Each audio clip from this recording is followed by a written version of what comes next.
And we are live. Hi, welcome guys. My name is Dave. I will be your host for tonight's event here. Doing an in-person audience, which is fantastic, as well as an online audience. So this is very cool. We're doing Summer Wildlife Primer featuring Canon Mirrorless with Joe Desjardins. Now, part of the live streams I really like is the ability to interact with everybody, so in person as well as online. So it's very cool. If you are participating in the chat, I will be monitoring that and looking after your questions, and we're going to compile them and ask Joe at the end of his presentation, which should last, I don't know, 2-3 hours, I think we're doing, Joe? Sure. Hour and a half, okay. Hour. It's the 15-minute quick version because it's so nice outside. We want to get outside. If you don't want to partake in the online chat, simply email me your questions to dave@thecamerastore.com.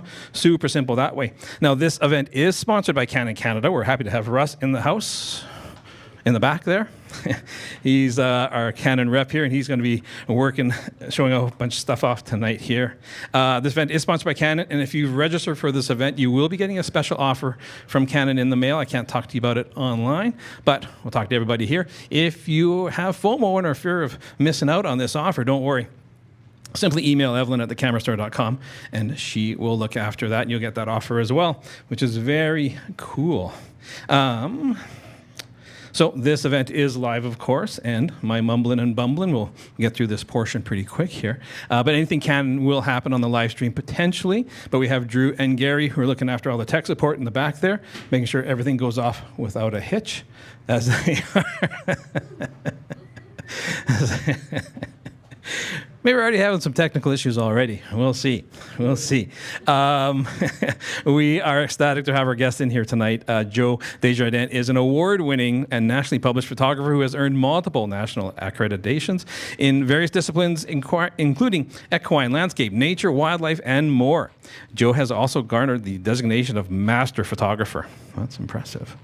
Master in Nature Photography with MPI. Master Photographers International, co-host of the Nature Photo Guys podcast, which we're talking about still. F-Stopper Bag Ambassador and Case Filter Pro Partner. Tonight, Joe will discuss what he does to prepare for the upcoming spring wildlife and landscape photography season.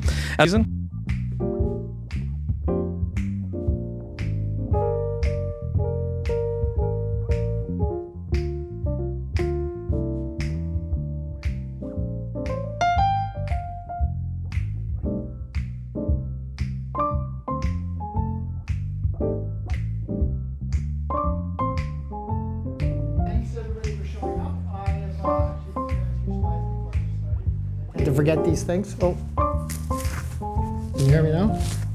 Okay.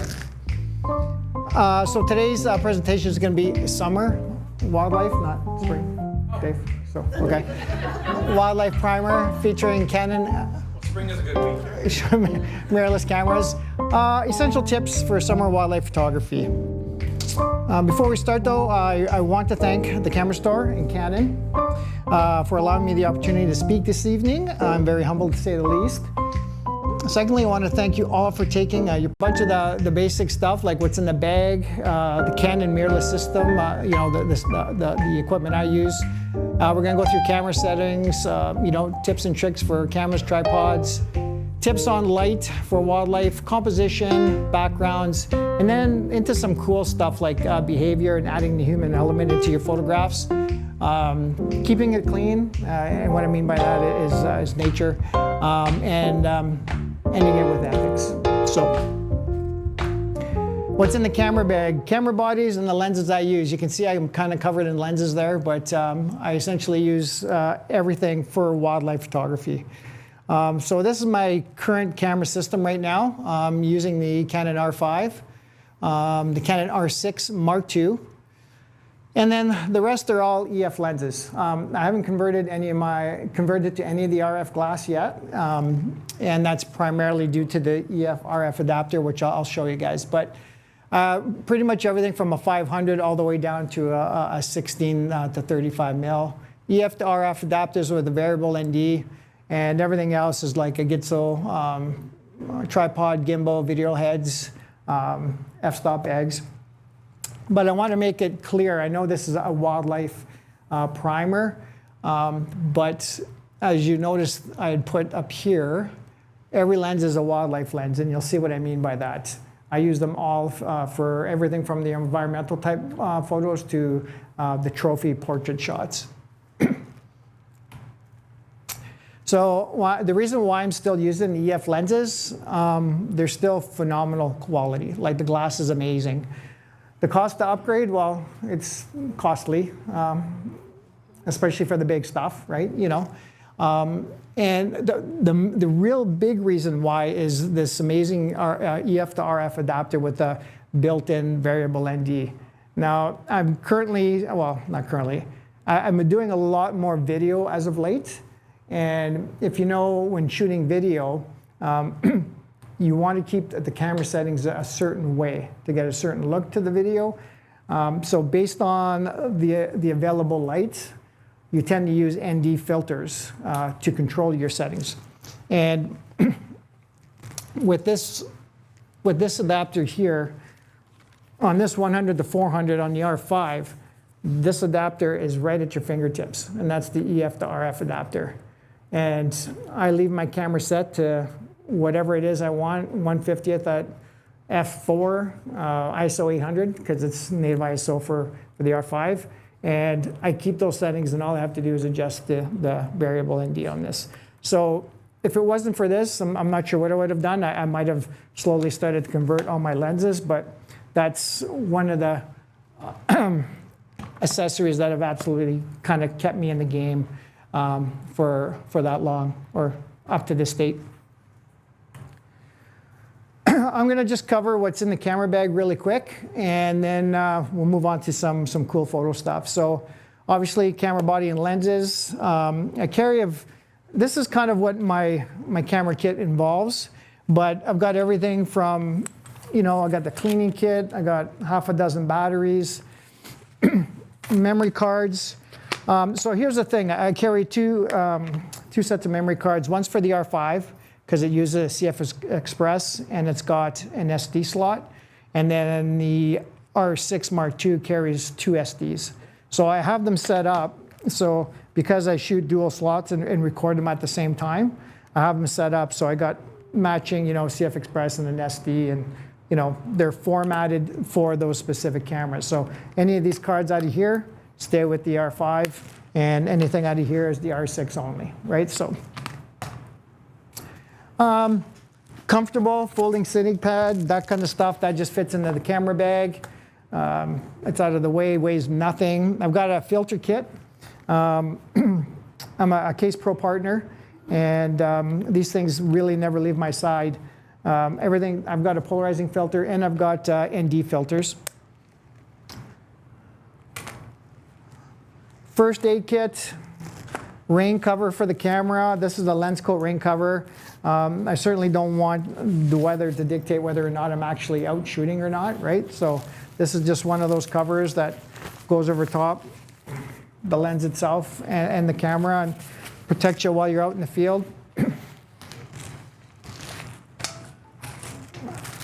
This I'll talk about a little later, but I find this one of the most important accessories, and it's a couple of bags and a couple sets of rubber gloves, and that's for picking up trash when you're out there. I usually bring home quite a bit of stuff. If you've ever been with me in my Jeep, you'll notice all the doors have garbage in them and stuff. It's just picking up glass, whatever it is, I just throw it in the Jeep and take it home. We're going to talk about ethics, and I always carry one of these now, and this is a rangefinder. And I use this to make sure I'm at a safe distance, and the recommended safe distance. So during the elk rut, moose rut, whitetail mule deer rut, it's 30 meters. They don't want you any closer than 30 meters, so I have this with me all the time, especially during the elk rut. Parks are out there, and they're watching. Anything else is pretty much 100 meters, okay? Especially bears, black bears, grizzly bears. They want you 100 meters. Now, when I'm out of the vehicle and I've got this on, I mean, I was just in Jasper this past spring using this. I was photographing a grizzly at 110 yards and with a 500, and man, nice images, tack sharp, crop it 50%, 100%. You got nice usable images. The eyes were still, you know, nice and bright and sharp. So it's one of those things where you think, oh my God, like 100 meters, that's a football field length, right? Like how, that's too far to get there. I mean, with the proper equipment, you could certainly get there. So I carry one of these, and in the fall, because we're out on foot quite a bit, not really shooting from our vehicles, looking for elk and that sort of thing, the minute I pull this out, parks won't even approach me. Like they understand that you're trying to do the right thing. Leatherman tool. This thing has saved my bacon so many times. Besides the pliers, the knife, all this kind of stuff, the primary reason I have this is for the interchangeable bits, okay? I have a bit kit, and this pretty much covers anything you could possibly, get involved in. I guess, making any repairs or changes, but I've got essentially two bits in there that'll take my tripod apart and put it back together for cleaning, for repairs, taking base plates off when I want to put on my ball head as opposed to, a video head, that sort of thing. So this is one of those things I carry 100% of the time. Now, along with this, I carry one of these. And if you don't know, this is a film canister for, I'm just kidding. Looking in the crowd, I think everybody knows what film is. And I carry these. So these are adapters, screws, screws for the plate on the base plates for your tripods. Just that stays in the bag along with this film canister. And the film canister itself is actually wrapped with gaffer tape. And gaffer tape is it's just like duct tape, only it really doesn't leave that sticky residue, and it's very easy to rip, just to repair things. Shooting at night, cover all those annoying little red dots blinking, if you got a group of people trying to do astro stuff and that sort of thing, right? So this is pretty much my basic kit. Oh, of course, a little blower. So that's pretty much it. It's pretty straightforward. I do also carry a gear bag, not with me in the field, but it's just something that's in the Jeep. Larger first aid kit. It's got other ball heads. It's got other tripods. It's just more of an accessory kit. But this is what you'll find in my my camera bag all the time. Oh, I forgot my best friend. Here we go. Knee pads. If you guys ever see me out in the field, you'll notice I always have these things on.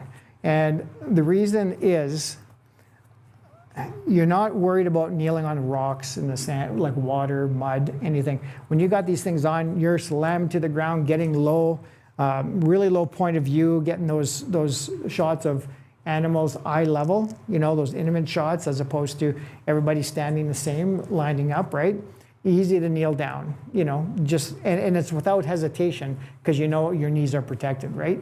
So these are like $5 at the dollar store. And I carry 2 or 3 sets with me. I just one in the camera bag, one in the Jeep, one in the accessory bag, whatever. So I feel it's a must-have. So the camera systems. What can I say about the Canon R5? I mean, I've been using it for a while now. The animal detection to track eyes, faces, bodies is an absolute game changer. Sorry, I had to use game changer. I know it's that cliche kind of word right now. But it is probably, I went from a 1DX Mark II up to an R5. And I would say it probably at least doubled, if not tripled, my keeper rate. As far as the autofocus locking on the eye, the head, or the body of the animal, and holding focus. Now, I don't know if you know, like the 1DX, it had solid autofocus points. You had to move. You had like a joystick to move to those specific spots. I mean, this stuff here, the minute it locks on, it locks on. I'm composing any which way I want. I'm panning. It's just incredible. So I can't say enough about it. And with the 20 frames per second electronic shutter, to help capture those decisive moments, those ones that you don't see but happen after you go to edit those photos and you're like, oh wow, I did catch that great blue herring flipping the fish in the air, and like you got that, as opposed to like, oh, crap, I might have missed it, because you're shooting at a lower frame rate. But with that 20 frames per second in electronic shutter, it's just it's amazing, and yet probably adds hours to your editing time too. So because that 1/2 a second or 1 second press or 1 second and a half, next thing you know, you got 50 images, and if that animal didn't move, you got 50 images of the same thing. Like, oh yeah. But if that animal's moving, that's where you get that one little decisive moment that just makes it all the worthwhile there. High resolution, 45 megapixels, super awesome. Built-in body stabilization, it's weather sealed, and it's 4K, 8K capable for those people that shoot video. Some of the examples with the R5 animal eye, you lock onto the eye, you can take the photo, you can switch over, it just tracks, you know what I mean? You're not having to move the autofocus point. The autofocus is on that mountain goat. You flip for, a vertical composition, it stays on. It's, birds in flight. This was earlier on when I went to test this stuff, and I'll tell you, when that great gray took off, I wasn't tracking it. I just had to bring it up to try and catch it mid-flight, and locked on right away. I was just like, wow, I was really impressed with that. Even to pick up the animal in the bottom frame, I don't have a pointer, but it's just over to the right, very well camouflaged, but the camera did pick up that too. So really impressive. And then being able to just track, that owl from the tree branch just coming straight down. All I had to do is hold on to my I shoot back button, so all I had to do is hold on to my back button autofocus. And as long as you can keep the animal in the frame, you're gonna get the shot for sure, so. My Canon R5 settings and tips. For one, carry or download your manual. That's just a given for me, something you have to have. Use the custom functions. I'm not sure what everybody's shooting here and even the different camera brands, but custom functions are hugely important. They get you started right away. I mean, I'm not setting up, it's not so much setting up your shooting settings as far as like 1/800 of a second at f4 with auto ISO. It's everything else that you've set up in that camera as far as animal eye detect and tracking, servo mode for autofocus, metering, frames per second. So once you have your camera set up, you can set a custom function 1, 2, or 3. So I have all 3 set up for different scenarios, and it's amazing. So when I go out, custom function 1, that is my actual custom function 1. I start at 1/800 of a second, or 1/800 of a second, f4, yeah, auto ISO. And then usually if I'm starting out early morning, first thing I do is adjust my shutter speed, right? Because I want a lower ISO. But I have a baseline I start with all the time. And then from there, I just know that, okay, baseline, looking at the light, looking at the situation, I just know to adjust as I go. That's the photo example. So the video example, custom function, they have 3 also custom functions that you can save. And just as an aside, custom function 3 is when you press the little red button, on the shoot video, that one there, the one I like to use. Whatever you set your custom function to, number 3, that's what the little red button resorts to, okay? So instead of having to go back into video mode, while you're in photo mode, if you hit the red video button, it's going to default to that. So my default for that is 1/50th, 24 frames per second for video at f4 at ISO 800. So that's my start point. You can have it at 24, 60, 120 frames per second. You can set it to whatever you want to hit that little red button while you're in photo mode, but that's the one I have. And then the other custom functions like 1 and 2, I'll have it set to 60 frames per second and 120 frames per second. So use those modes. And then, with that, you've set your camera settings up, everything's good. And then you just basically go into, I forget what menu it is, but save camera settings to 1, 2, 3. And it's that easy. The other camera tip, I guess we just talked about it. Memory card's formatted to that specific camera, and I have 2 card holders like I'd mentioned. The other last tip with this, with the R5, is save your camera settings and your latest firmware to an SD card. So I've downloaded my camera settings, so that's all the camera settings, and the latest firmware for the Canon R5 on an old SD card. This is like a 16 gigabyte card. And it's kept with me at all times. And the reason being is that if your camera malfunctions in the field, then you don't have to go online, try and find Wi-Fi, download the latest firmware, do this, do that. Oh my God, camera settings are gone, do a reset. So my R5 malfunctioned when I was out on a trip. And what it was doing was, it just wouldn't stop. It was shooting. It would keep shooting until the buffer filled, and when the buffer stopped, or when it emptied the buffer, it would still shoot even after I turned the camera off. So it finally stopped after I took the battery out. Sent it to Canon. Long story short, it did eventually get repaired, and I was able to use that camera for the rest of the trip, but only by having to do a factory reset on the camera, put the battery in, factory reset in the camera, and use my lucky little SD card. And all I had to do was load the camera settings, latest firmware, and I was up and running in like 5 minutes. It's that fast. So it happened multiple times on that trip, but I still had a lot of days left. So just having something like this saved the trip. And, I could have that evening, went, on a laptop and downloaded, but just have it with you, just knowing that, you can take care of the issue right away and just be done with it. So that would be my biggest tip right there.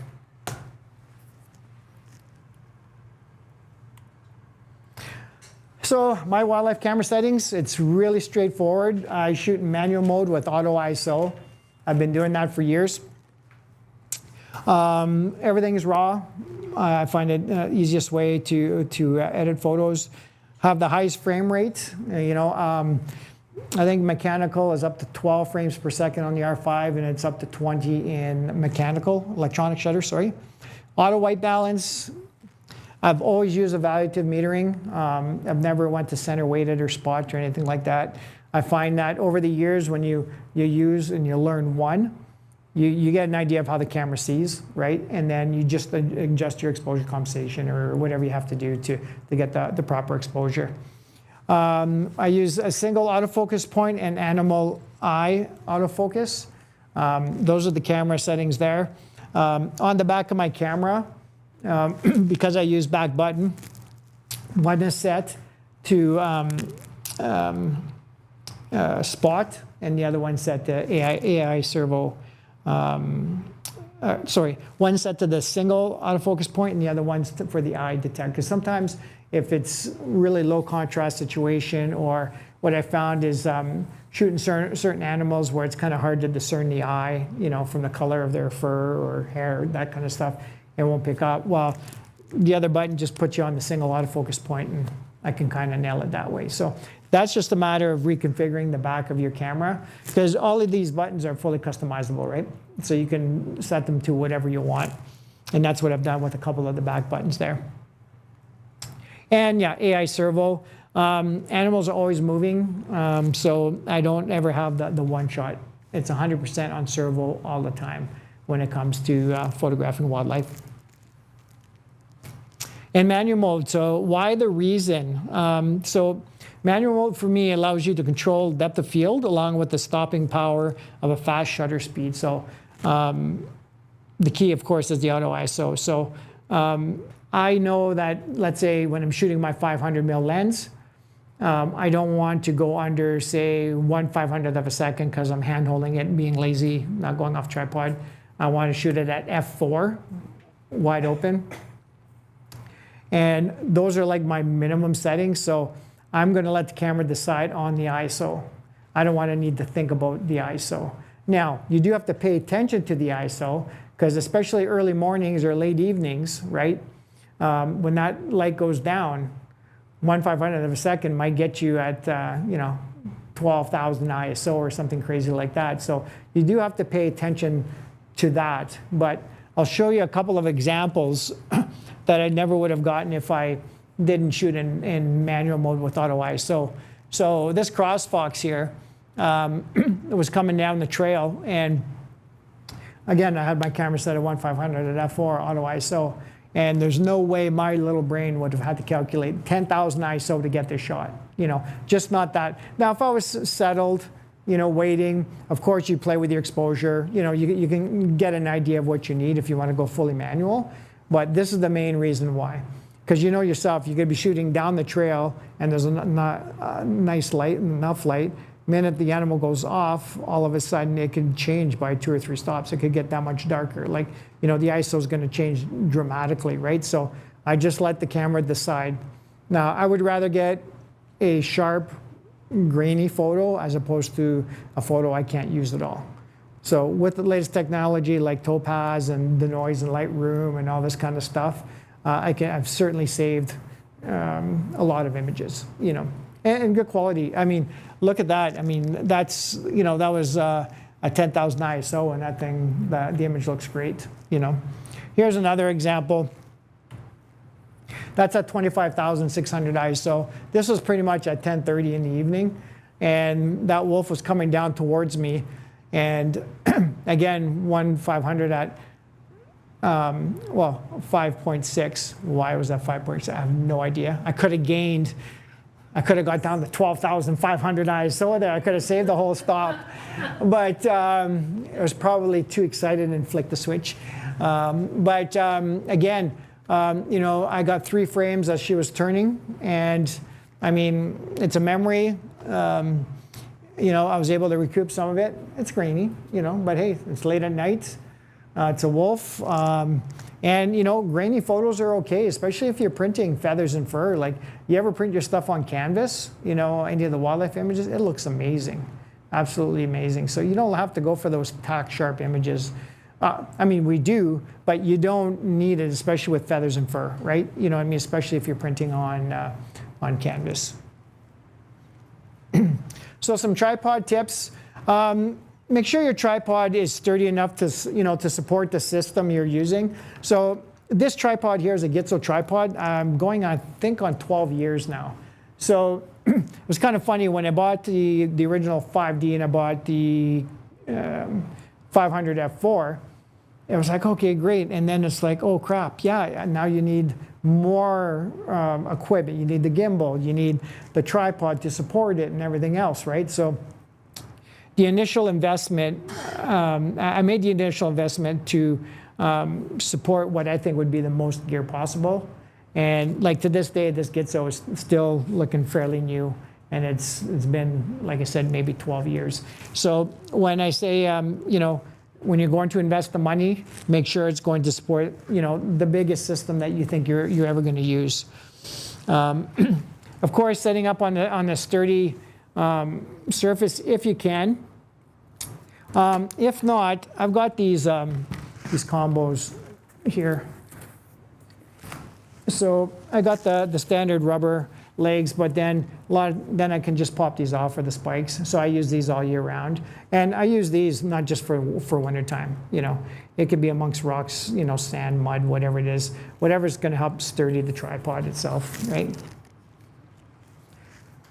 Legs at the ready. So my legs are set up to my height, so I don't use usually the bottom one because I'm too short, but they're set up and it's ready to go. I'm not going to run out, set up legs, set up the tripod. So this is pretty much ready to go. Like when I put it down like this, I can just slap it on and go. Now, if you're If you don't have the room, the other way to be ready is make sure all your legs are just loose. And then it saves you a bit of time, but just enough that so when you get out there, you're just, everything's ready to go, right? Don't lock them up. And then you're like, oh, hang on. Oh, hang on, Grizz, hang on. Like, you know, you're just trying to do that sort of thing. So that's another way of doing it, is just making sure your legs are ready to go. Bean bags, camera bags, you can hang all kinds of stuff to help sturdy the tripod itself. Be patient if you're new. I've had, you know, participants come to workshops with, you know, a tripod still in the box and never used one, right? Getting a little flustered. Well, you know, it's your first time using one, you know, just you have to be patient, you know, play with the you know, the ball head or playing with the legs and learn and understand, but just be patient. Like, it's just, I mean, it's something new for you, so, you know, and ask everybody. And keep up on the maintenance, guys. Every year, I will take these tripod legs apart and I'll clean them out. These have bushings. I'm not going to take them out because they're full of grease, but okay, see those white bushings there? So those are white bushings with, I'm going to get my fingers dirty. Those are with grease, and you can clean them up, you know, get all the sand and dirt and water and all that kind of stuff out of there. And obviously it'll extend the life of the tripod. You know what? I'm not going to deal with this right now. But these are the things you clean, okay? So, and every section has them. Now, I know a lot of tripods don't have the bushings, but you know, they have the locks and that sort of thing. But I just find it's, you know, it saves trouble in the field. I actually had one of these plates that the tripod legs attached to, or the spikes that attached to. You can actually see the glue I used because, you know, after time the glue dries. So that was part of the maintenance, right? Checking all the joints and everything. So we're going to talk on tips on light for wildlife. Now, I used to be a portrait photographer, full-time, wedding photographer. And you know what? Wildlife is the same. So, you know, just like in portrait photography, we got front lighting, side lighting, split lighting, diffused, you know, rim or back lighting, soft lighting, and harsh midday stuff. So here's an example of some front lighting, you know, back lights to my back, photographing a nice loon. You got some nice color saturation, like the image is sharp, the image is, you know, the loon is well lit. We got some side lighting here. We got, you know, light coming in from camera right, you know, giving, you know, that bluebird some shape, right, you know. We got split lighting here. I really enjoy this kind of lighting here where you're trying to be purposeful in your photography, right? So I saw this grizz coming down the cut line, but the sun was coming from camera left and it was coming through in sections. So every time the grizz hit a pocket of light, I would take the images because it was walking right towards us, and I wanted that highlight in the one eye and just dark, right? So it's something. I guess the idea behind this, or what I just said, was a lot of times when you're out there, you're trying to picture or envision that image you want, right? And something like that, it just happened for me, and I just kind of took the chance and waited for it, and yeah, I ended up getting it in one pocket of light. So we got diffused lighting, soft, overcast lighting, kind of, you know, low light rim lighting on that bull elk. We got some backlighting on this cute little fox. Now that day, we were able to do rim lighting, side lighting, rim lighting, side lighting. We were able to get 3 of the 4 because, and front lighting, yeah. So we weren't able to go all the way around based on where the den site was. And we weren't going to be trespassing or anything and like that. We were being very respectful. But again, when you have the opportunity to work the light. So instead of taking a couple of cute pictures of a fox backlit, it's like, well, okay, I'll go around this side and wait for them to come and then say, oh, okay, this is front light, okay, and then go around, wait, and then they kind of look your way, and okay, there's some side lighting. So out of that photo shoot, we got a huge variety of images, right? So in different lighting situations. Harsh midday light. This is one that we tend to avoid as wildlife photographers. I'm not sure if you guys can see, but she's actually nursing a cub there in between her front legs. And then we've got the cute little one to the right, okay? Kind of hard to tell sometimes in that kind of light. Here's an example of a soft midday light. A lot more detail, a lot less contrast, right? So if you look at them both, I mean, it's a huge comparison, right? So I'm not saying not to shoot midday, not to shoot in harsh light. I mean, I had the opportunity to photograph that sow with 2 cubs. I'm taking it. I mean, it could be noon. It doesn't matter. But, if I had the choice, I would certainly go with maybe something a little on the softer side, right? But these slides are just to give you an idea of the different types of light. And then we got that nice sunrise, sunset light. Don't pack up the camera bag too fast, right? So composition. Any questions so far? I know I only have an hour, right? Hour, so any questions? No, nothing so far? Okay. Well, on the gear, Yeah. when you're showing the pictures of the bear, you didn't show bear spray in your gear, do you? Oh yeah, it's in my gear bag. So I didn't. It's with me. It wasn't in my camera bag because I don't carry it in my camera bag. It's clipped to me from that gear bag. Yeah, but 100% and all year. Yeah. Even through the winter.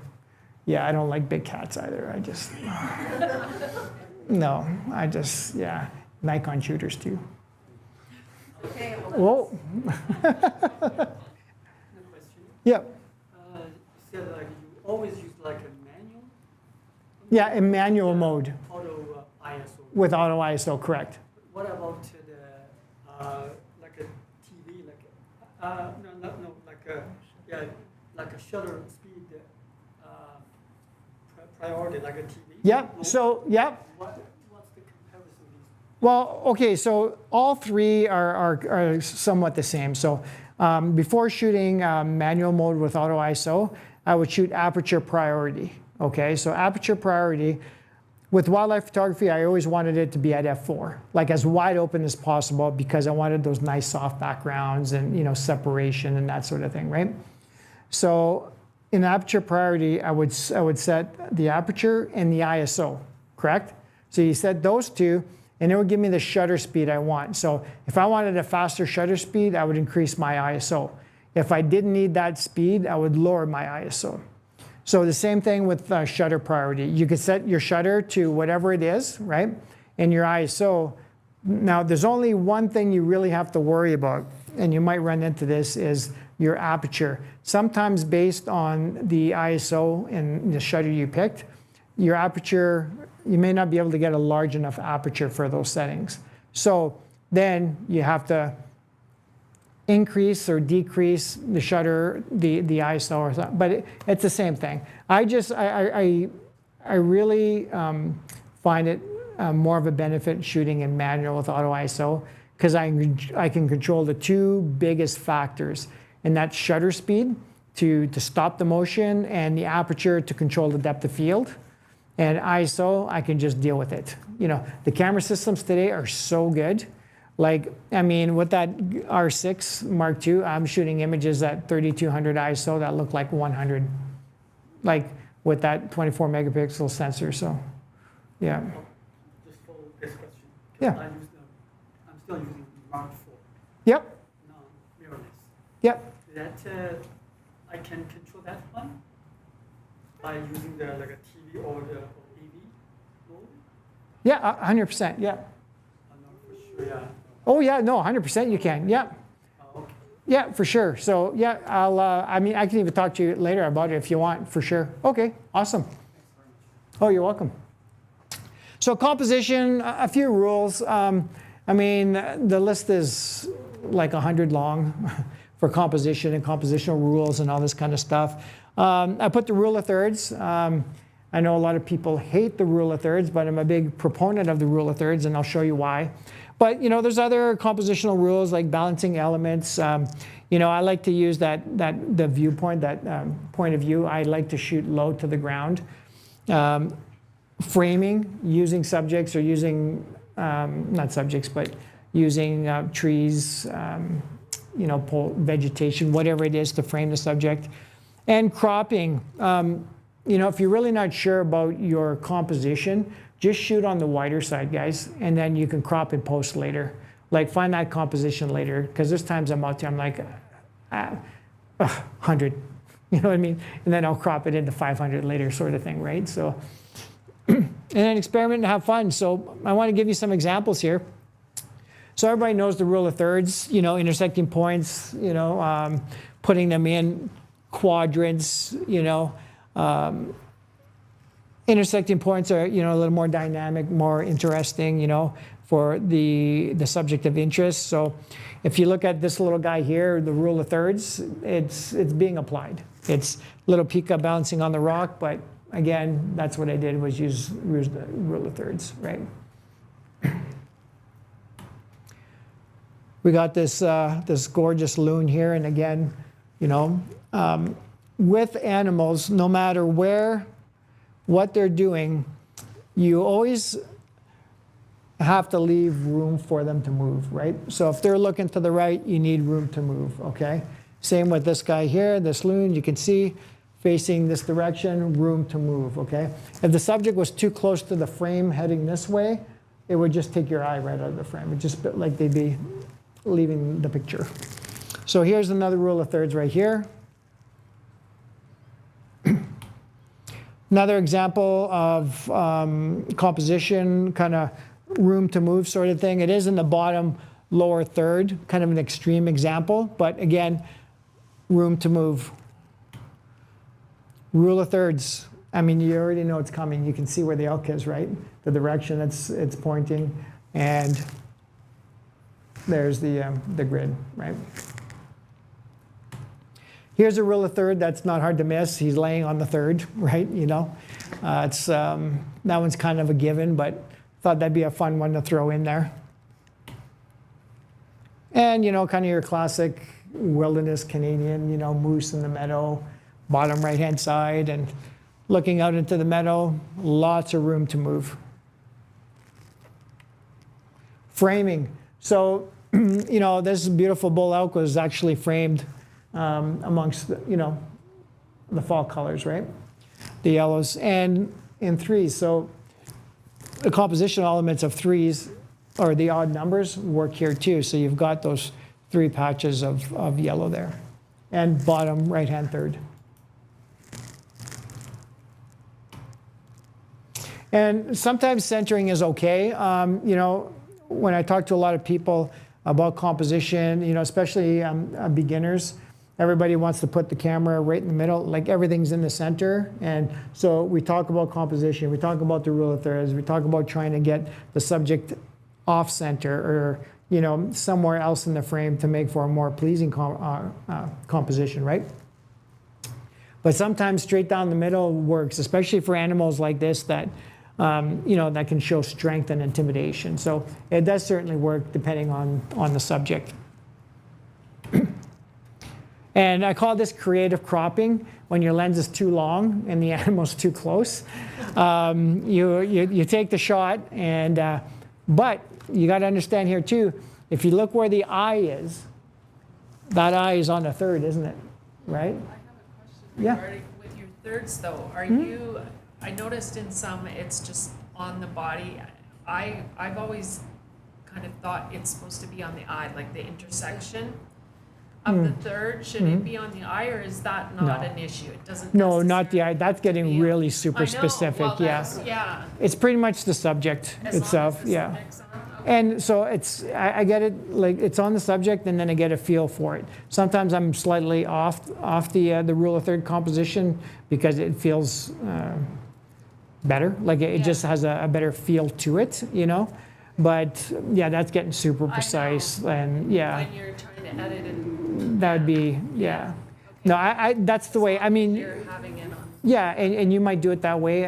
Maybe everybody has a different way of doing that, cropping their Well, images. sometimes it But doesn't work, so that's why I'm that's asking right. is- Yeah, Okay. yeah, for sure. You're welcome. So change it up, guys. So portraits versus the environmental portrait. I try to carry a long telephoto lens and a wide angle. As you've seen in the picture before, I was all decked out. I had a 100 to 400 on my chest, and I had a 500. Sometimes it'll be a 24 to 70, and the 1 to 400, 24 70, or 500. I always carry two different focal lengths with me. And I'll show you some examples of why. Oh, and tips, shoot horizontals and verticals, because I see a lot of people never turn their camera. So here's a classic trophy shot, head on, you know, head and shoulders kind of thing. And then you got that nice environmental portrait, right? This is one of my favorite images of a ram at Tango Falls in Jasper. We got that trophy shot again, right? Right in your face, kind of, you know, kind of that head and shoulders, kind of cut off at the feet, but, you know, just showing its strength, its size. And then, like you've just seen, the environmental portrait, right? Where it lives, showing the environment. You got that trophy shot, right in your face, making eye contact, intimidating. And then you have the environmental, right? In the long grass, eating its dandelions, showing its environment and what it's doing, right? Trophy shot, love these mountain goats. And then the environmental portrait, right? Where it's hanging from. And it's not much, like I'm saying, like I'm talking like this. It was crazy to watch these guys. The trophy shot, and don't get me wrong, guys, like I absolutely love trophy shots. And, you know, it's leading way back to the days of the, you know, outdoor photographer magazines and stuff where they showed, it was basically all head and shoulder kind of stuff, right? The rams and, you know, like goats and elk and everything else. So I still love to shoot them, but I still lean towards the environmental stuff, more of the storytelling images, right? So here's your trophy shot, and then here's more of an environmental shot, right? Cow with or elk, or a bull with a cow along the Athabasca River, yeah, showing its environment. What's that? I'm just going to technically, there. Okay. Oh, is that? Okay, cool. How's that? Good? Okay. A couple more examples. We got the trophy shot here of a black bear, and then we got a cool environmental portrait, right? Of them up in the trees doing what they do, early spring, eating the buds and catkins and all that kind of cool stuff. This I consider a trophy shot, but for other reasons, okay? It is a cutie. But we've got this trophy shot versus this environmental shot, right? Showing the landscape, the mountains. Yeah, that's another one of my favorites right there. Last one, guys. Trophy shot and the environmental. We got the sow and the cub in the bottom right-hand side. We got the bay, we got the Ithaca, we got the tundra. Like, you couldn't ask for anything more, right? Like, it just shows the entire environment, right? So you can see why I like shooting both, right? I like that in-your-face kind of shots too, especially when they're bugling or they're fighting or, you know, doing that kind of stuff. But I also like to step it back and just show them in their natural environment, right? So background tips. Backgrounds will make or break your photos. One of the first things I look for before even making the photo. If I'm out walking, if I'm out in the field and I have the opportunity to move around the subject, I will do that all day long to get a nice clean background. Like, backgrounds can ruin a photo in such a bad way. So use long telephotos if you can and shoot wide open. You know, the f2.8s, f4.56s, that sort of thing. And just remember, the subject to background distance is key. So if your subject's too close to the background, like if I'm that bull elk and the trees are right there, and I don't care if you got a 1.0 lens wide open, you're still not going to get that separation. So when I say I walk around looking for backgrounds, a lot of times it's a matter of moving over 20 feet. So now the subject is turned in a certain way. Now it's got a field behind it as opposed to a tree line behind it. And now we're getting a nice long, a nice soft background, or a cut line, or you know, something like that. Working the subject to get nice clean backgrounds. So this is a cute shot. This was great. You know, we had this vixen here up on the mound. She was yawning and everything else, and you can hardly tell she's there because you're distracted by all that lovely grass and highlights and everything else, right? After waiting and moving a little bit, using a long telephoto, wide open, you can actually use the softness, the depth of field to help frame the subject too. So soft foreground, soft background, and you know, that little tuft of grass, the framer, right? Busy and distracting backgrounds. So this was just a little, I just put this together for an example for you guys. So busy backgrounds. Now, a lot of times the subject's not going to move from the background, but you can certainly eliminate the background by adjusting your aperture, right? So, so this is all purposely done. F16 on a 500, you're going to get that image to the left. You're going to get some detail in the background, right? Ooh, F8-ish is there on the right. Now you can still see the gray, but it's slowly fading away, which isn't still all that bad. Let's say you couldn't bring the picture on the right home. Would you use Photoshop or any other tool to blur it? Oh, for sure. I find like the gray and all that, I find that distracting. Yeah, you betcha. Yeah. What if you're shooting up, you can't move, say you're in a Jeep, you're on a Sprint or something, and you're shooting up at the sky, there's no background, you're trying to capture, like I did this with the bird, but the sky is completely blown out, but the bird, is that okay? The subject is The subject is crystal clear. Yeah, It's well exposed. Yeah, well exposed. Who cares about the There's sky? There's nothing else you can do though, Yeah. is there? You can expose for the sky, but then you'd have a really dark silhouetted bird, Yeah. right? So Yeah. it's always about the subject. Okay. Yeah, So that's 100%. what you- okay. yeah. Okay. Yeah, sometimes the skies don't cooperate with a just- nice no, it blue, didn't cloudy sky. cooperate, No, yeah. no, subject is always first. Yeah, you bet. Yes? For this picture, you like, because the bird is still, so you have That- the time to do both. That's right. This is just an exercise to show. Yeah, you bet. And then the last one's wide open. And when I say wide open, F4, now you could still see a bit of gray, so you can still see that this wasn't an image taken somewhere else kind of thing. But, you know, that's one way of getting those nice clean backgrounds. If you can't move to get them, is, you know, obviously shoot with wide open apertures. Not that you'd start out at f16. These are just examples to show you that if you got a lens that's got a wide aperture, use it for sure. Unless, you know, birds in flight, then that's something totally different, right? You're stopping down to like f8, f11, because you need that depth of field, right, to help capture those birds in flight. Nice and clean, soft, no distractions. Yes, I did have to remove a little twig or two that, you know what I mean, was coming out of the face sort of thing, right? But that was my choice. I don't know why that key thing, SharePoint.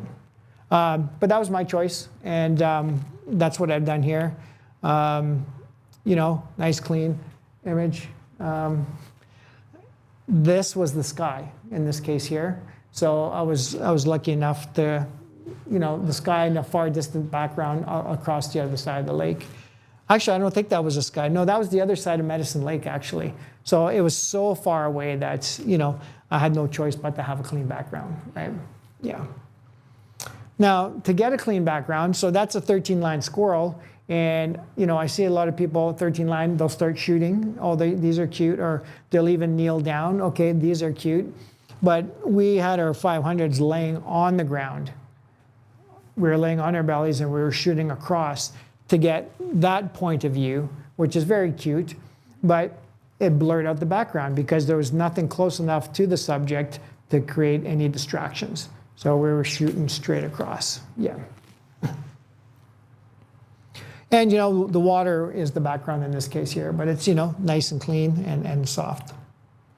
Now, what a couple of feet will do. So I wanted to show you these two examples. This was on one of my workshops and photographing hummingbirds at one of the cabins. And the direction we were facing back to get the proper light was the main lodge. So the main lodge had brown logs, right? That was the main body of the lodge.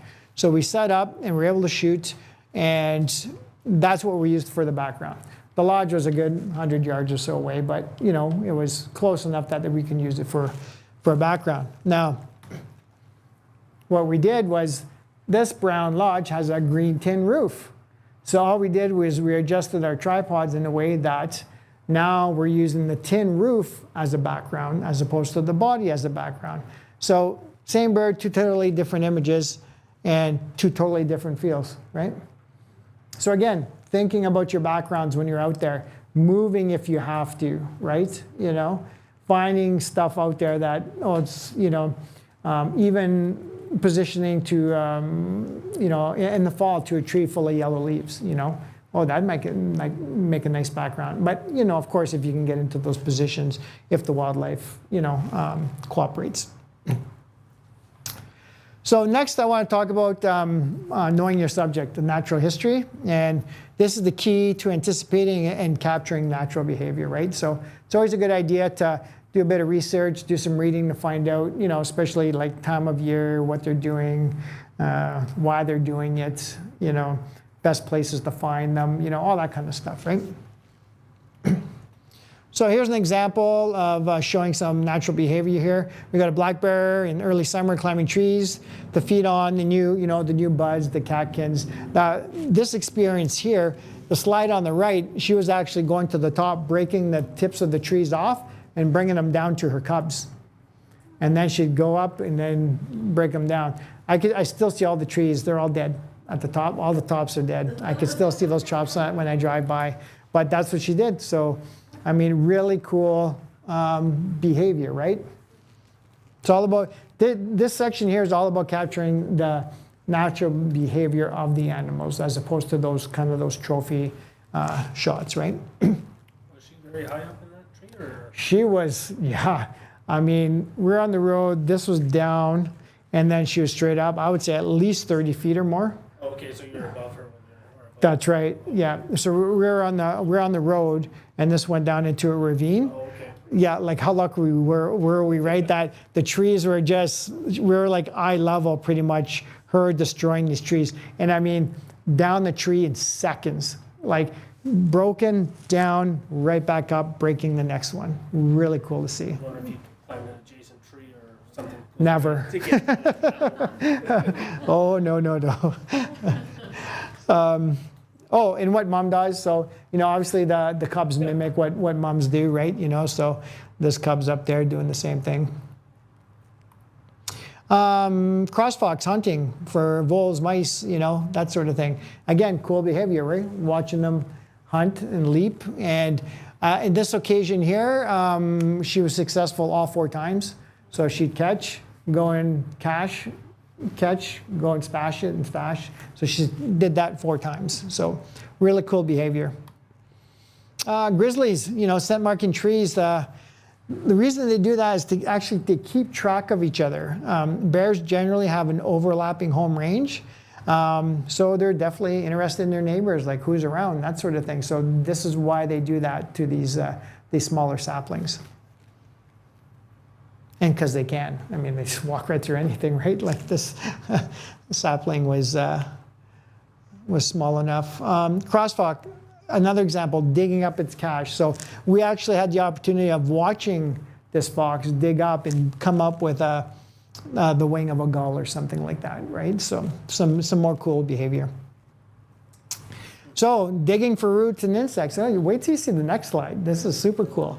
So mom's there, she's digging for food, right? Whether it be roots, insects, that sort of thing. The cute little cubbers is sitting there watching mom, right? And then the picture right after, the cub is doing the exact same thing as mom's doing, right? So again, this is all cool behavior. Like these photos are telling a story, right? You know, and this is what happens. So like, how awesome is that you can experience this, right? You know, you're out there taking photos and, you know, getting to see this, right? The elk rat, right? I just put chase the mate. I didn't know what else to put on there, but when the elk rat's on, the bulls are chasing the cows, or the bulls are fighting the other bulls, right? So, and then we got stalker bull in the background there, just watching the other happening. You know, we've got the bald eagle preening its feathers, you know, to clean. Then they need to interlock the feather barbules again, you know, to make them smooth, and when they become separated, and they keep the parasites in check. I like this shot. It's kind of funny. It's like it looks like the moose is smiling and his antlers got caught in the sapling. But this moose is also scent marking trees during the rut to attract females that have not been successful yet during the breeding season. So I thought that was a pretty cool tip behavior.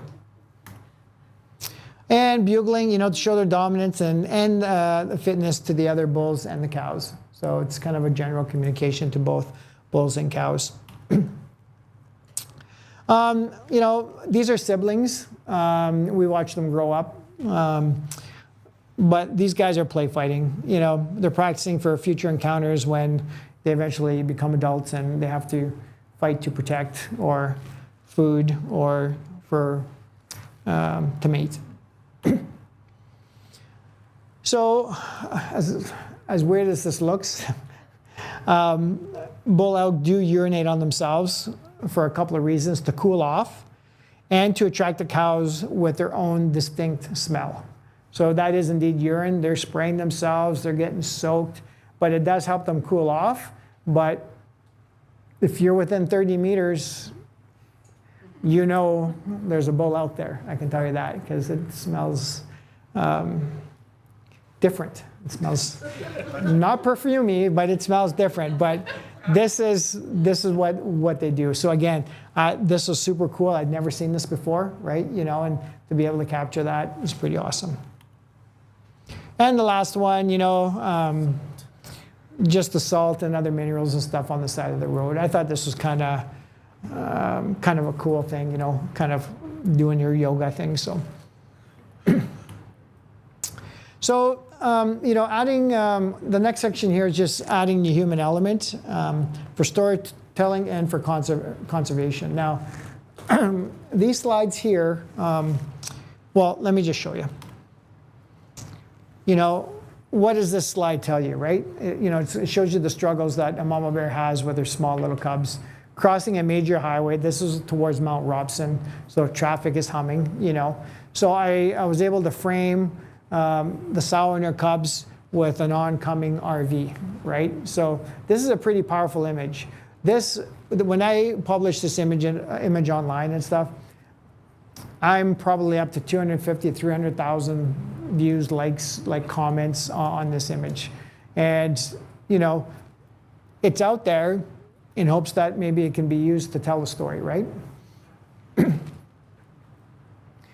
Everybody knows about the bears on the train track and grain, right? You know, and how many bears get killed every year, right? So another powerful image maybe someone can use, you know, to tell that story. You know, wildlife they have to cross highways every single day.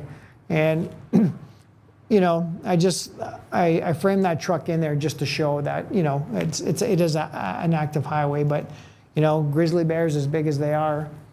Well, I mean, the boss bounced off a train and survived, but this, you know, they still, you know, it's one of those things that, you know, they have to struggle every day crossing those highways. You know, this wolf here too. That's the same wolf from that one slide way back at 25,600 ISO. Yeah. So again, she's having the cross, right? Like on both ways traffic. So I just wanted to bring these up.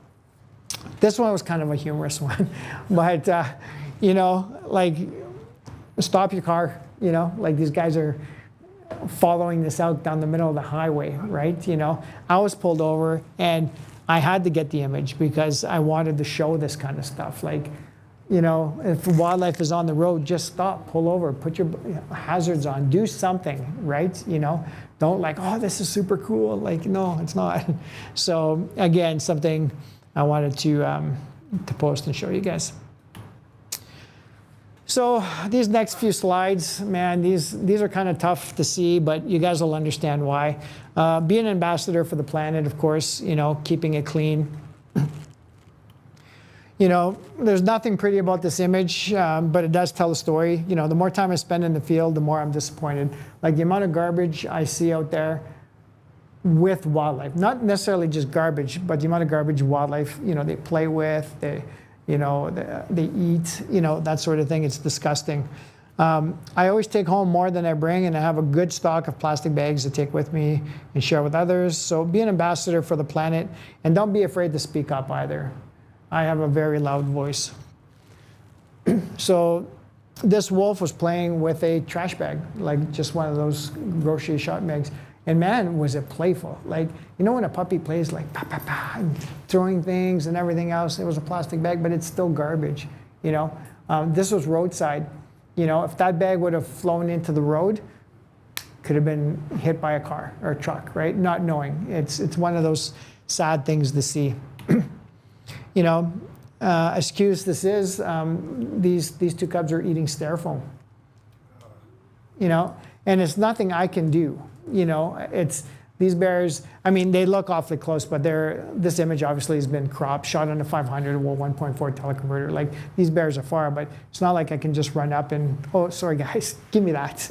You know what I mean? You just can't do that. So, you know, they're playing with garbage. If you have the opportunity to go back and pick it up, sure. But in this case here, there's nothing we can do about it, right? Wire. We watched this polar bear. You could see the wire between its front two paws, and it's on the ground. At one point, that bear, the wire was wrapped around it and everything. The bear was having fun. It was playing with it. It was something playful to see, but at the same time, very dangerous. Like, I'm looking at like that, and it's like at one point I'm thinking, like, is he gonna choke himself out? You know, that wire's, you know, gets caught or something. So we watched, let the bear play. He was okay. The next day, because it's polar bear country, the next day we went and rolled up the wire and got rid of it, right? So.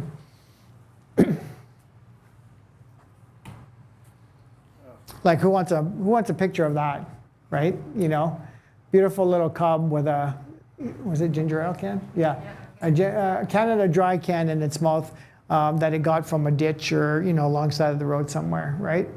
Really, really sad to see. But I take these photos and I take them for a reason.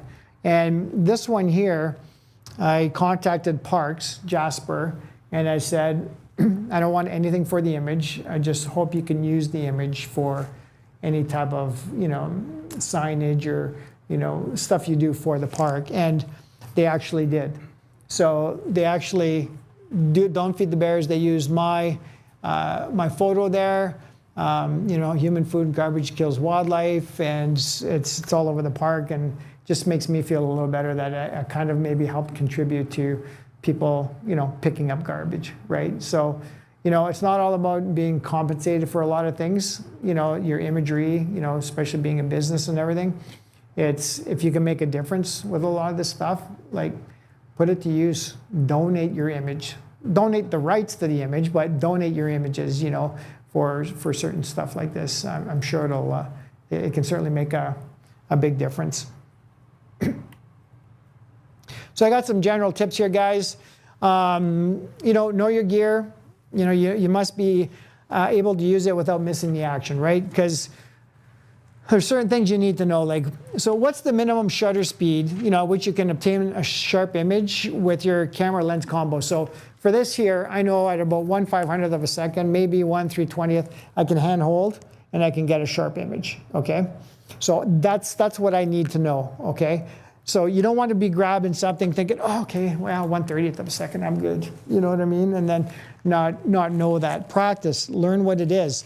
With a 1/400, I can probably handhold this down to 1/30. I know I can, 1/30th of a second, that kind of thing, right? So learn that, learn what it is. Know how to toggle between all your buttons, your modes and other controls, right? You want to know how to do that and do it fast. Last thing you want is that, that gray blue herring standing still in the pond, waiting for it to fly, and you're like, oh, I got to make sure I'm in burst mode.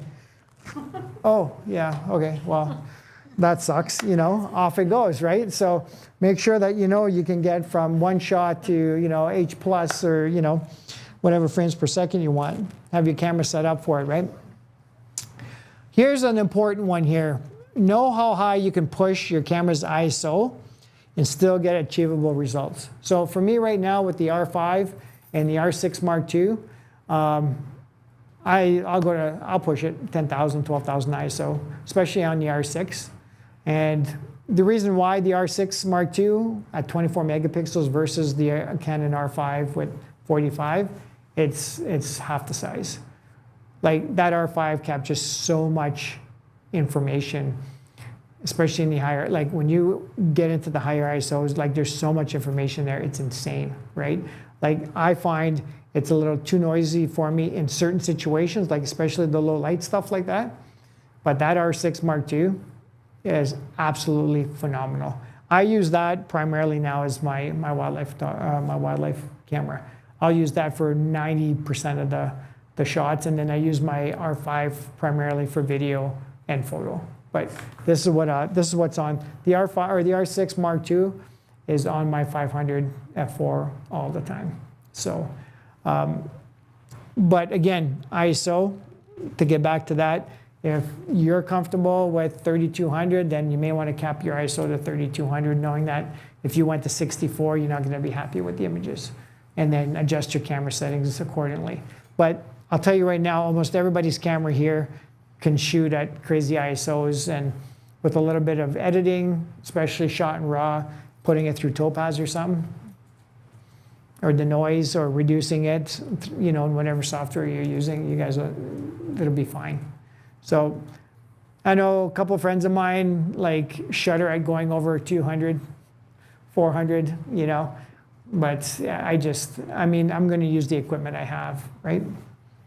How are we doing for time? Are we good? Oh, okay, yeah, we're still, okay, perfect. Ideally, you want the camera to be an extension of your arm, right? Controls become second nature, so you can concentrate on making the image, right? Not fiddling with the camera all the time. Because, see how I put that in big letters? Anything can happen at any time, but most things happen only rarely, right? Or at the very least, they rarely coincide with the exact time that you're in that specific spot. So patience is imperative. So basically, make sure things are where they're at and be patient, because when that thing happens, that's when you're going to take your eye away from the viewfinder, right? So it's one of those, missing those in decisive moments. A few other things here. Research your subject, learn the behavior and the habits, right, to help increase your chances. Choose the right time of day for animal activity, right? And the light, of course. Wildlife, for me, primarily sunrise, and then at the end of the day. And, try and get some of those sunset shoots. Now, if it's cloudy, overcast, if it's gorgeous light all day, I'm looking, I'm not going to stop. But wildlife tend to be more active early morning and late evening. Use the telephotos to get in close without disturbing them, right? But again, any life is a wildlife lens. Use the correct shutter speed, of course, to freeze the motion or create some intentional movement. So there's times where I'll drop it down to about 1/15th of a second if I'm panning, to try to get the movement in the legs, in the grass, but a steady shot, a steady shot head. A steady shot of the head, like if you're doing proper panning techniques and stuff like that. So you get creative with your shutter speeds, but the point here is, make sure you're using them for specific reasons. Shoot raw files. These files, provide more flexibility in post-processing as opposed to JPEGs. A few other things, be aware of the wind direction. It can certainly alert animals, like if you're in a blind, in the stand, that kind of stuff. You're always be paying attention to where the wind's blowing. Last thing you want to do is be upwind. But note, see a big note there? Always alert the bears. That's one thing you don't want to be sitting in the blind and not letting the bear know you're there. Last thing you want is a grizzly bear coming up to your blind and sniffing around to see what's in there, right? So it's one of those things, every time we come up to a black bear, grizzly bear, it's like, hey bear, you make a noise, you let them know, and 99% of the time they lift up their head to see who you are and they go right back down to eating. They just make your presence known. Don't go tippy-toeing and sneaking up to a bear to get a shot, because last thing you want to do is startle a bear, right? So that's why I put that note there. Burst modes, better chance of getting that decisive moment. Look for interesting behaviors such as feeding, grooming. Experiment with composition. Shoot in different seasons too. Like spring and fall for me are my favoriteest times. But go out in the summer and capture that velvet growth. You see the elk shed their antlers. You see the elk shedding the velvet. You see the elk in the summer, growing their antlers. You see the elk in the spring, buttons just starting. And then maybe if you have that opportunity of, an elk shedding an antler, or shedding one and still having another, or, a fresh shed where you could still get photos of, the blood, whatever it is, shoot all year, because it could certainly tell a story of, the animal's, life cycle, I guess, right? And most of all, guys, just enjoy the experience. So I'm going to touch on a touchy subject, I guess. Yeah, hang on for a second. Ethics and or ethical wildlife photography. I'll just go through my top 20 points here, and then we can talk about it if you like. But ethical wildlife photography. Research the species, okay? Learn about the behavior and the habits, or the habitat of the wildlife you want to photograph. Respect their distance, okay? Use telephoto lenses to maintain a safe distance and minimize disturbance. Avoid nesting sites. Never disturb nests, dens, or breeding areas for the sake of a photo. Be patient. Allow wildlife to acclimate to your presence naturally. No baiting or luring. Avoid using bait or calls to attract animals unnaturally. Know and observe the laws. Respect local laws and guidelines regarding wildlife photography, right? Like especially in the parks. Minimize your impact. Stay on the trails and paths to avoid, damaging fragile ecosystems. Now, when we say ethical wildlife photography, we could even say ethical nature photography, and that's a good point right there, right? Avoid flash. Flash photography can startle and disorient wildlife. No manipulation. So avoid manipulating the environment or manipulating the wildlife for a shot. So manipulating the environment. If you're going into that nest and you want to get a picture and you start snipping trees and branches to get a better view, you've basically just killed those babies. There's a lot of reasons why they build their nests in those areas, and that's to, protect them from predation, right? It helps from like environmental factors. Even so much, depending on the nest, heat, keeping the eggs warm, right? That sort of thing. So that's the one example of manipulating the environment. And the other one, manipulating the wildlife, continuously cutting a bear off to get it to the other side of the road to get to a better shot. So it's up on a hillside as opposed to, a side that's not so photographic, Yeah, I can go on that, but let me just finish here. Be mindful of breeding seasons. Avoid disturbing breeding activities. If you're going to use a tour operator, use an ethical tour operator. If it's on a wildlife tour, choose operators who prioritize ethical practices. Educate others. Spread awareness about ethical wildlife photography practices. Support conservation. Contribute to wildlife conservation efforts through your photography. Respect privacy. Consider the welfare of individual animals and their needs for privacy, especially through breeding season, that sort of thing. Leave no trace. Pack out all trash and avoid leaving any impact on the environment. Be aware of stress signs. Learn to recognize these signs of stress in wildlife and adjust accordingly. I mean, there's been multiple times I've been out there where I've just stopped and turned around. And, there was one situation where there was a black bear sow with cubs, and you could just see, there was a group of us, you could just see she was like, it was time, right? So I told the group, I'm turning around, I'm leaving. They continued the shoot, and it was kind of funny because it wasn't even, I'd say 30 seconds, a minute later, they all started to follow me back out.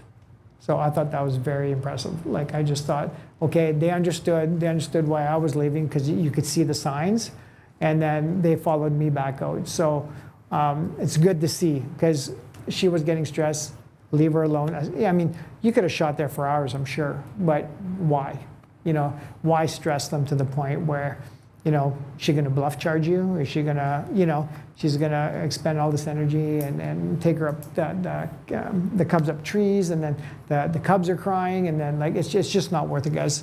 So learn to recognize the signs of stress.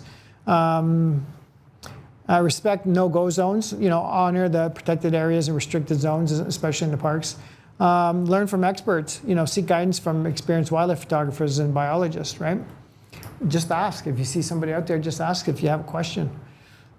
Share the responsibility. So when sharing photos, provide context and educate others about ethical practices.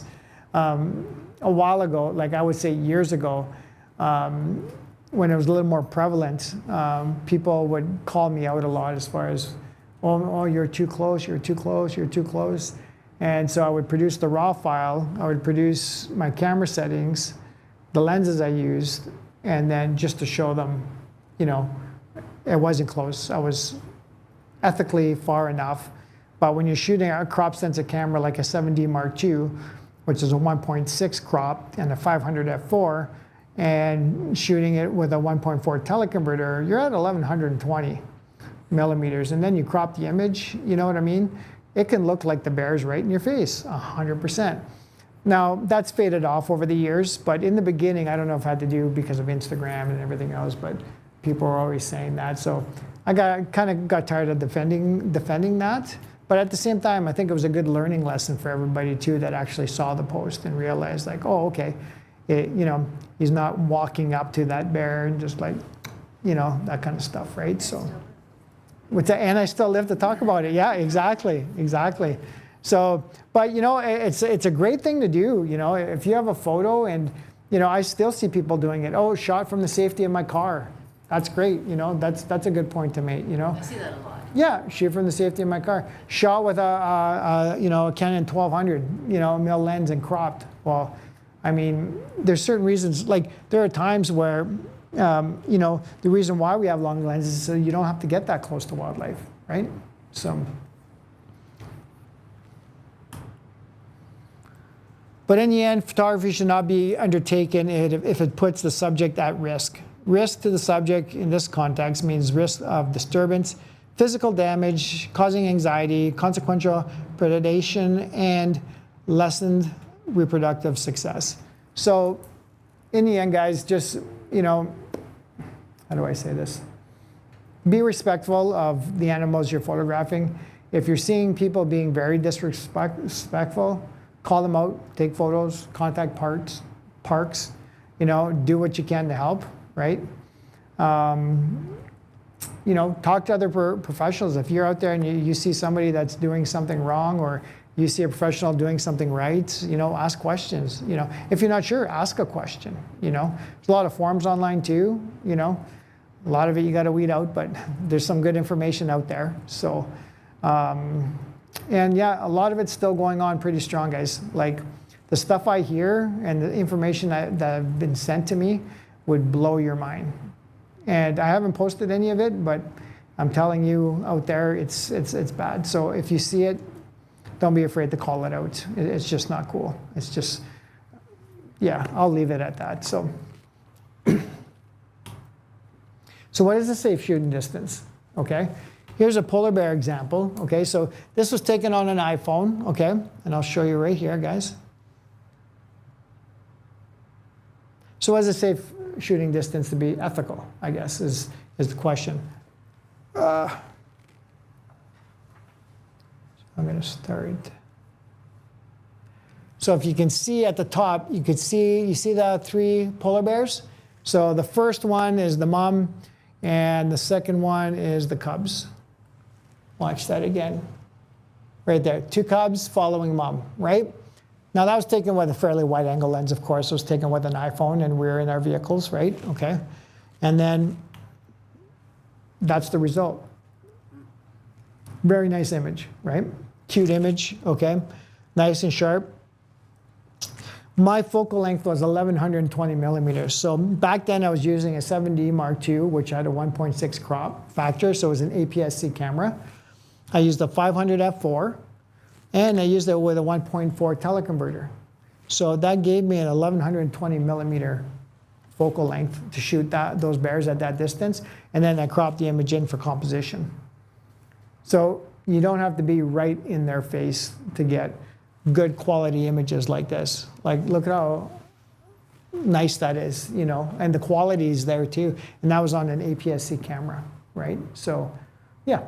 With the converter, Mm-hmm. if you got the F4, how much does it change for your f-stop when you use the converter? Oh, so on my 500 f4, if I use the 1.4, it's one stop, so it makes it a 700 5.6, and the 2 times makes it an 1000 mil f8. So one stop, 2 stops. It adds to that, yeah. Does it change your, like, do you have to compensate for the light then? Excuse me. Yes, you lose a stop of light and 2 stops of light, but it's all done through camera. Yeah, there's nothing. This is glass, right? It's all electrical, it's all contacts. So the camera's just, this is basically just like adding on another lens. So the camera does all the calculations for you. Yeah. But I'll tell you, with the version 3 teleconverters for Canon right now, on any piece of glass, like that 500, for the most part, I never take it off. I can hardly tell the difference with a teleconverter on the Prime. The teleconverters are that good. So don't be afraid to use them. That's what I'm getting at with this. So a lot of those cameras, a lot of those images are with the 500 and the 1.4 teleconverter. So have some fun with your photography, guys. You know, do stupid things. You know, experiment. So that example, okay. Look at this example here. So I got a 2240 millimeter focal length on this grizzly bear, which was up, oh God, I couldn't even tell you how far it was. But I'll have to show you how you guys do that, so in case you guys want to play and have some fun with it too. So basically what I did was I took my 7D Mark II. Actually, I should put this, oh no, I don't have a tripod to use. Okay, so basically I had my 7D Mark II, and I put the 2 times teleconverter, and then a 1.4 teleconverter, and then my lens. But here's the thing, these don't mesh. You cannot connect these things, okay? You betcha. But if you use an extension tube to allow the room,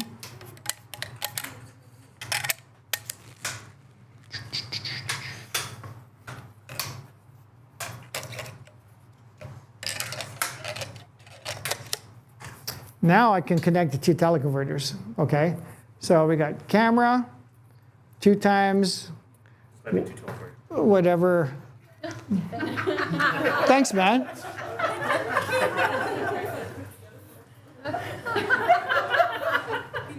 Jump. Okay. As I was saying, so 70 Mark II, 2 times, and what is this, 20 mil extension tube? You can use whatever, as long as it's wide enough so you don't make contact, right? You can actually get them together, and then the lens. So this is basically the setup here. Oh, it does. Oh yeah. Okay. So there's the getup. Okay. So this is your 2240 mil lens. Okay. But guess what? You lose autofocus, exposure metering. You lose everything is manual, like 100% manual. Yeah, you bet. So basically, I'm sitting there and I'm fiddling around until I was able to get the proper exposure. And because you got a focal length of over 2,000, you touch this in any way, the vibration is insane. Like the longer the telephoto lens is, the harder it is to shoot with, 100%. So with this, I had it. Oh, he even put on a Manfrotto. Oh. Okay, I apologize, Gary, for what I was thinking about you there. Okay, so basically what I was doing,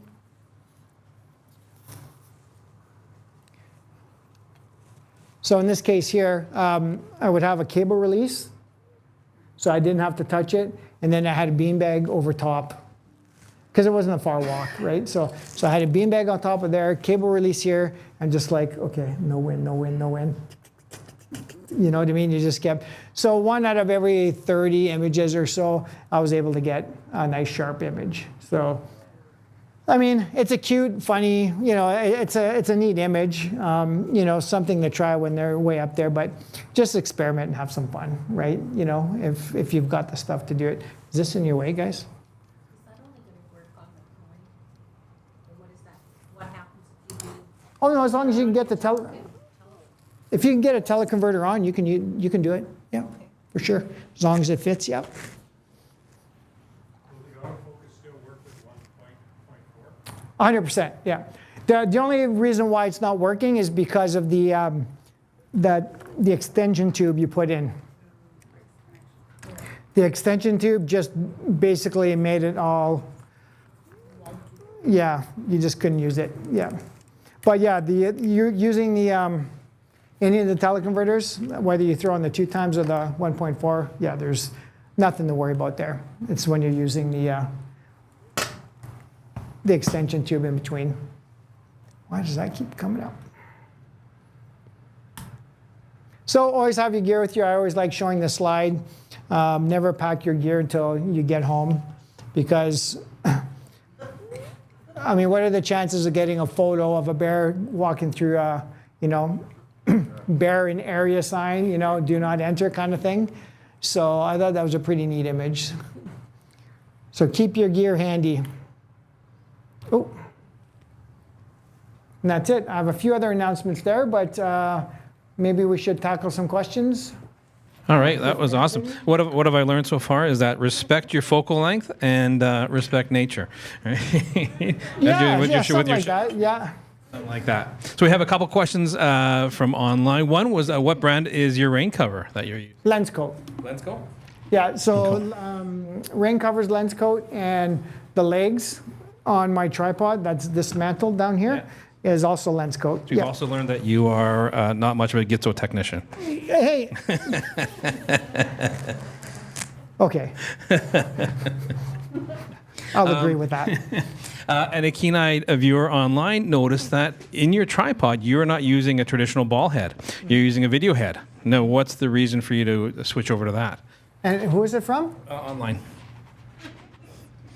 I thought you said a Keeney online. A keen online viewer. A Keen-eyed. I thought it was a Keeney because I was going to give him video ball head. Why am I using it? Okay. Video head rather than a ball head. Why? Well, I'll bring this down to Joe level, and I'll show you why. So I do have a gimbal, which allows you to pivot and move quite easily when it comes to like especially birds in flight and that sort of thing. But I transitioned to a video head because I've started doing a lot more video. Hand holding for video really sucks because it's really hard to get a steady video for sure. Where's the handle? I'm just going to grab it off there just so I can show.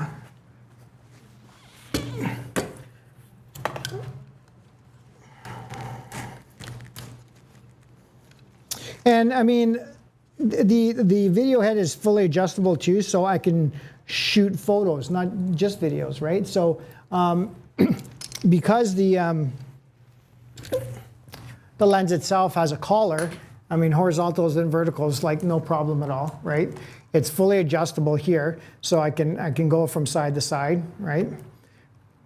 Set the tension front to back, right? But it's a fluid head, so it makes things more fluid, I guess is the word to use. And I've got the handle attached. And when you're shooting video, primarily, you're leveling the base off. So in this case here, you would level, there's a level here, you would make sure it's level to the ground. And then when it comes to panning, I mean, you can adjust the stiffness as much as you want, but you can have nice, smooth pans, right? See? And it just keeps it in line. So that's the primary reason why I use the video head. It's just nice, smooth, it looks very professional. It's level to the ground, right? Now you could certainly do some pans going up, especially if you're like wanting to take some video of an owl or something and you're starting and you're going up. So again, nice, smooth, steady, pans, that sort of thing. So that's the primary reason, is because I've been shooting more video than photos off the tripod. Are you finding that because clients are asking for more video, or video is a better seller, or you're just bored, pick up a new skill? Thought video editing was something you add to your repertoire there? No, I have a friend named Chris. He does all that. So, it's video is the way it's going. It absolutely is. Video stock is good the way it is, or as it is. Sorry. I'm finding that capturing video is actually pretty cool. Like to actually see that natural behavior that I'm becoming a convert. I think that you do catch in photos, but it's still a fine line. Like when do you click the shutter or when do you hit record? I mean, the other thing too is that the testament to the camera systems nowadays, and Canon especially too, is so video oriented as well, that it's very seamless if you're a photographer to sort of transition over into capturing video. You just need to be a little more cautious with camera shake and movement, and especially with big telephotos like you're using here. But the cameras make it super easy to actually switch to video and go into video, and some amazing high quality. I mean, the R5 is capable of incredible resolution. You got 8K video if you so want to go down that path. Yeah. If you want to kill your computer, right, you can certainly go to 8K video and play with those files. But it gives you some ability to crop in video, which we often don't think about. Absolutely. And video, it's one of those things where, you think you're doing a good, steady job holding it, taking video, and then when you get home, it looks like, you know what I mean? It just doesn't work, right? Yeah, if you guys think fixing a photo is tough in Photoshop, try and fix in video in post-production. Exactly. That's a whole nother thing. And the last question I'll have on our online viewers here, and then we'll switch to the online audience here, is you've obviously got some great bear shots. How do you go about finding bears? What's a very reliable source? People have gone out tons of times and not seeing anything but squirrels. How do you kind of find bears, if that's what I want to find? Well, it's just basically knowing from going year after year, knowing where their food source is going to come every year. Especially in certain parts of the parks, you kind of know, well, okay, this food source is coming up at this time, might have a better chance. But it's not, you see all these bear photos, but it's not like every week I went out and got bear photos. There could be 3 or 4 weeks where I haven't seen squirrel, right? You know what I mean? And then there's a day I might see 5 bears, right? That kind of stuff. So, and of course, there's online forums, which I don't really agree with. Well, they're great to show the wildlife, but not so great when they tell you exactly where they found the wildlife. this is one of the things that really irks me about social media.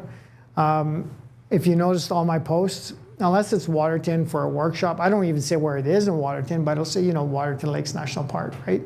But everything else for me is Canadian Rockies. So you guys can just guess where it might be, right? If you know, you know, but if you don't, then I might just have saved, more bear jams or more, animal disturbances and stuff like that, right? So I hope that answers your question. Yeah, no worries at all. No worries at all. We're going to cut the live stream here short just a second here. So I want to thank everybody who joined us online for watching the show today. I got a couple more slides. Well, you got a couple more slides. Yeah. Okay, well, we're not Can I cutting it do a short then. couple I more thought you were slides, done there. Final words. That was And then I it. said a couple more slides. Okay, a couple more slides. I'm going to step off to the side here. Upcoming events. I'll fix your tripod here. Upcoming events. So next workshop I have is Beneath and Beyond the Ice. It's an Abraham Lake photography workshop experience with Mr. Scott Diamond that's sitting over there and myself, January 16th, 19th, 2025 at Abraham Lake. Not only are we going to be photographing bubbles and ice formations, but we're going to be chasing waterfalls and whatever wildlife opportunities that come around. That come around. And then on my website, you'll see for next year, I do have, the first one listed there because that's my first one coming. Wild Waterton Unveiled, that's my May photography workshop. It's always a very popular one, and it's always before the May long weekend. So park's quiet, roads are open, wildlife's abundant. So it's a really good workshop. Wonders of Waterton with Chris Gibbs. It's a photography experience capturing the timeless beauty of Waterton Lakes National Park in photo and video. So Chris Gibbs is a video expert. He does this for a living. He's the one that sets up my camera, so all I have to do is press the little red button. So it's ready to go. I know he makes fun of us, but it's true. But it's a combination of a photo workshop and a video workshop. We just had ours a few weeks ago. It was absolutely amazing, a lot of fun. Got to video a lot of wildlife and take a lot of photos. Yeah, it was a great time. And Falling for Waterton, autumn in Waterton Lakes National Park, September, elk rut. The elk rut's usually in full blow mode, like it's going. So you got the fall colors, you got the elk rutting, you got the fighting, the bugling, all that activity, and you still got all the remaining wildlife and the landscape of Waterton. So I just wanted to show you guys that. I also offer one-on-one photography and editing sessions too, whether it's over Zoom, Teams, in person, or in the field. Thank you. So this is my social, guys. I currently have a podcast. It's called the Nature Photo Guys Podcast with Chris Gibbs. If you'd like to check it out on YouTube, I'd greatly appreciate it. The link's below. You can contact me, Facebook or Instagram at Joe Desjardins or at the Nature Photo Guys Podcast. And the websites currently two that I have is mine, joedesjardins.ca, and the naturephotoguys.ca. So I'd really appreciate it if you guys did check out the podcast. It's not only on YouTube, but it's online through all the podcast platforms. We got about 75 or so videos there, all about nature, wildlife photography. It's a fun time. So thanks, guys.